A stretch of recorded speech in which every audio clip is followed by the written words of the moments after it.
You've all most likely heard about Kung Fu Panda, but have you heard about the masterpiece that is the Little Panda Fighter?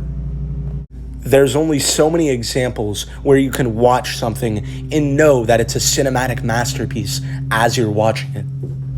Who doesn't love poorly animated movie ripoffs? So let's go ahead and waste an hour of my day watching this thing and giving it somewhat of a review, diving into the wonderful world of the Little Panda Fighter, or whatever the name is.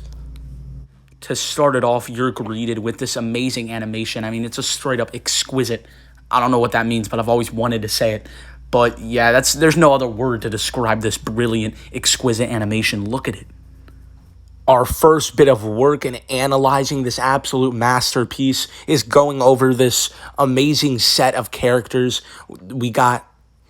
Let's start off with the main man of the movie, Panda. I think that's his name. Yeah, he's pretty much just like Kung Fu Panda from like the original Kung Fu Panda. He's very like lazy and fat and dumb and stuff like that. But he wants to be like a famous dancer. Next up, we got Panacona's love interest of the movie, this absolute baddie, this, I don't even know what she is, but, you know, no one knows her name or anything. I actually don't think she has a name, but, yeah, interesting stuff here. You know, they had to show off Panacona's immaculate W-Riz, as the kiddos would say it. But, yeah, she starts to become a pretty important character as the movie progresses. Then you got the boss, this polar bear. He's absolutely ripped. He loves fighting, and he's always yelling at Panaconda for being, like, stupid and stuff. And then you have this other bear who is an absolute menace to society. He wins, like, every boxing match every single day. And everyone gets sick and tired of seeing him always win. I mean, look at him. He's an absolute unit. He has, the gold earrings, too. I mean, and no one's coming to these boxing matches anymore. No one's happy. Business is doing terrible for the boss, Mr. Porolius, or whatever his name is, and just everyone involved. And then you have this guy who doesn't really do anything, but he does have snot always, like, dripping down his nose. It's kind of disgusting. I kind of want to stop looking at it, so we'll move on.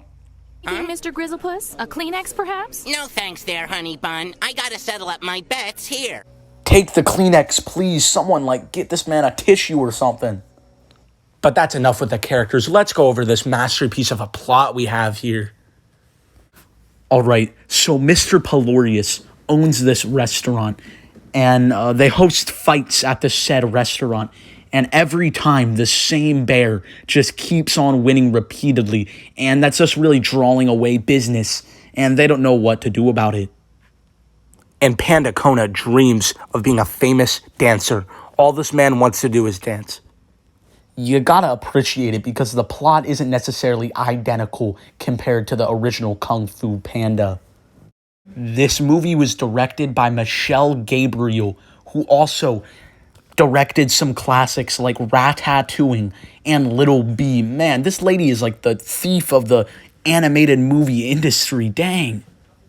How has this lady not been sued yet? Like, I'm surprised she hasn't been hit with the fattest lawsuit of all time.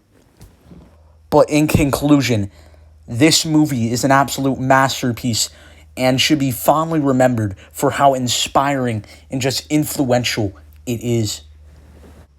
But overall, realistically, this really wasn't too bad of a movie. I mean, is it your typical ripoff, your typical animated movie ripoff? Yes, it is.